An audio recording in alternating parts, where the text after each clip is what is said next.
This is a super valid question and I wanted to make a video on it because I get it so often. There's some specifics to this and it kind of is a case-by-case scenario, but in the normal idea of a cheat meal or a cheat day, I just don't mess with that. If you have a day structured into your plan specifically for cheating or negative things, they're gonna like regress you in your diet or weight loss journey. It's honestly, in my opinion, just setting yourself up for failure. Like for example, if you have 5 days out of the week where you're doing great on your macros and you're great on your calories, and then in your mind that weekend you're like, oh, I'm doing this because I have a cheat day on Saturday, gets you into that toxic mindset of, okay, I'm going to use Saturday as a time where I can only eat all the foods that I want, full of calories, overload it like crazy. When you do that, it's really easy to use it as a binge session or just as an opportunity to eat things that you wouldn't have normally had in the first place.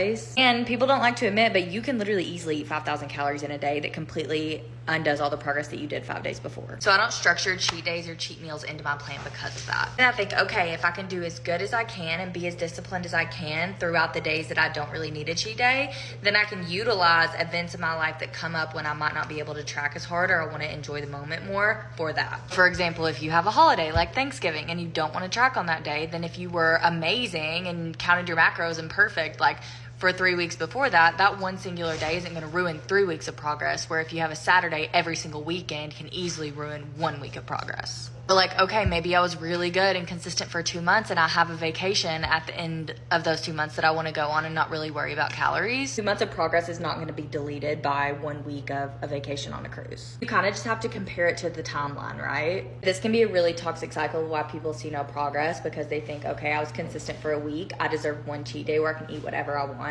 In reality, you're just hindering your progress by something that's only going to drag you backwards. I don't recommend them or do them. It also doesn't mean that I never enjoyed times in my life whenever I don't want to count calories or macros. When it comes to events or special times in your life, you really just have to weigh, okay, is this more important than my weight loss journey right now? Or is my weight loss journey progress more important than this? So if it's like, okay, I'm attending a work event and I could easily pick something good on the menu that fits into my macros, because to me, that event is not worth kicking me off track. But if it's something like your yearly vacation, your anniversary, a once in a lifetime event that you want to really experience, then you being consistent before that for weeks or months is going to give you that flexibility to be able to enjoy that time. It's just my personal approach that's worked for me, but I think that cheat meals are a no-go.